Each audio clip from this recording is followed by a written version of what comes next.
శుభోదయం. నారు మంచి నోట ఓ మంచి మాట. ఈ శీర్షికన ఈ రోజున భీష్మ పితామహుడు విష్ణు సహస్రనామం పలుకుతున్నప్పుడు అందరూ శ్రద్ధగా విన్నారు కదా.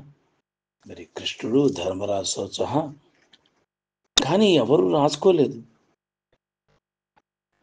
అంశం ఏంటో తెలుసా? ఇవాళ విష్ణు సహస్రనామం మనకెలా లభించింది, అదేంటి అంశం. విష్ణు సహస్రనామం మన దాకా ఎలా వచ్చింది, ఈ అద్భుతమైన విష్ణు సహస్రనామం మనకెలా లభించింది అన్నది క్లుప్తీకరించుకుందాం. అది 1940 సంవత్సరం అండి. శ్రీ శ్రీ శ్రీ మహాపెరియవ కంచి పరమాచార్య చంద్రశేఖరేంద్ర సరస్వతి మహాస్వామి వారిని ఒక వ్యక్తి ఇంటర్వ్యూ చేయడానికి టేప్ రికార్డర్తో వచ్చాడు. ఆ టేప్ రికార్డర్ చూసి స్వామివారు ఆ వ్యక్తిని, అక్కడున్న వారిని అందరినీ ఉద్దేశించి, ప్రపంచంలో అతి పురాతన టేప్ రికార్డర్ ఏది అని చెప్పి అడిగారండి.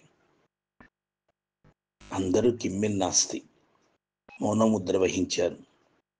Pin drop silence. ఎవరూ సమాధానం చెప్పలేకపోయారు. మళ్ళీ స్వామివారే చిరునవ్వు నవ్వి, విష్ణు సహస్రనామం మనకెలా వచ్చింది అని అడిగారు.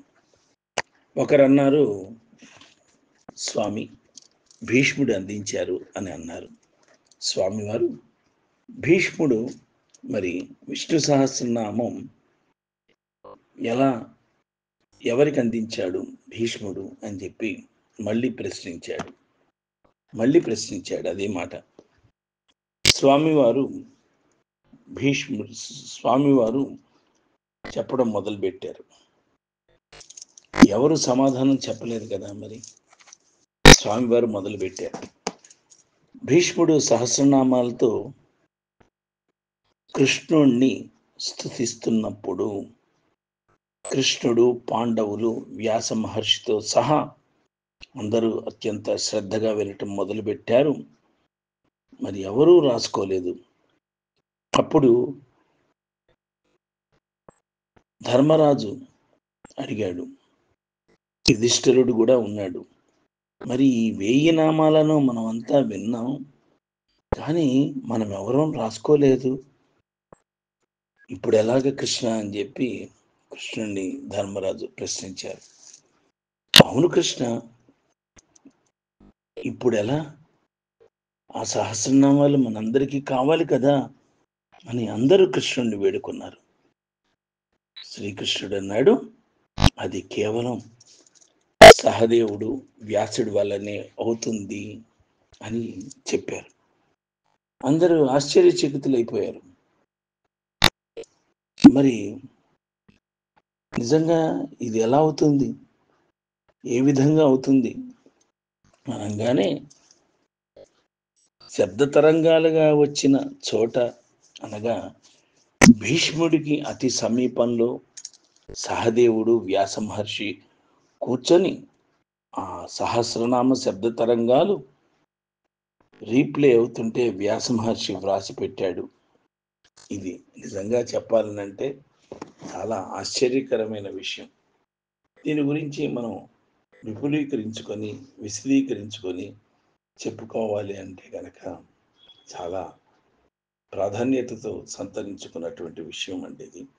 దీన్ని మనం మాట్లాడుకుంటే కనుక, ఒకసారి మాట్లాడుకోదలుచుకుంటే, ఒకసారి ఈ విషయాన్ని గురించి మనం చెప్పాలనుకుంటే, యుధిష్ఠిరుడు ధర్మరాజు శ్రీకృష్ణుడిని అడిగినటువంటి సందేశం గురించి మనం మాట్లాడుకోవాలంటే, శ్రీకృష్ణుడు అన్నది నిజం అనిపిస్తుంది. కేవలం సహదేవుడు, వ్యాసుడి వల్లనే ఇది సాధ్యపడుతుంది అని చెప్పాడు. అందరూ ఆశ్చర్యపోయారు. అదెలా అని చెప్పి అందరూ అడిగారు. అప్పుడు శ్రీకృష్ణుడు చిరునవ్వుతో, మనందరిలో సహదేవుడు ఒక్కడే సూత స్ఫటికం వేసుకున్నాడు. ఈ సూత స్ఫటికం ప్రభావం ఎలాంటిదంటే, దీని స్వరూపం ఏమిటంటే, దీని ప్రత్యేకత ఏమిటంటే, వాతావరణంలోని శబ్ద తరంగాలను గ్రహించి తనలో దాచుకుంటుంది ఈ సూత స్ఫటికం. సహదేవుడు శివుణ్ణి ధ్యానించి ప్రార్థిస్తే ఈ స్ఫటికంలోని సహస్రనామ శబ్ద తరంగాలను వెనక్కి రప్పించి, అంటే మన భాషలో చెప్పాలంటే రీప్లే, వ్యాస మహర్షితో వ్రాయించమని శ్రీకృష్ణుడు సలహా ఇచ్చాడు ధర్మరాజుకి. శ్రీకృష్ణుడి ఆజ్ఞ మేరకు సహస్రనామ శబ్ద తరంగాలు వచ్చిన చోట, అనగా భీష్ముడికి అతి సమీపంలో సహదేవుడు వ్యాస మహర్షి కూర్చొని ఆ సహస్రనామ శబ్ద తరంగాలు రీప్లే అవుతుంటే వ్యాస మహర్షి వ్రాసి పెట్టాడండి. ఆ విధంగా మనకు మొట్టమొదటి టేప్ రికార్డర్ శివస్వరూప స్ఫటికం ద్వారా మనకి విష్ణు సహస్రనామం అందిందని చెప్పి మహాస్వామి పెరియార్ శ్రీ శ్రీ శ్రీ చంద్రశేఖర స్వామి వారు సెలవిచ్చారండి. కాబట్టి అపార కరుణా సింధుం జ్ఞానదం శాంతం రూపిణిం శ్రీ చంద్రశేఖర గురుం ప్రణమామి ముదావహం అని చంద్రశేఖర సరస్వతి స్వామి వారిని మనం ఈ ఉదయాన్నే స్మరిద్దాం, ప్రార్థిద్దాం, మనసులో ఆరాధిద్దాం.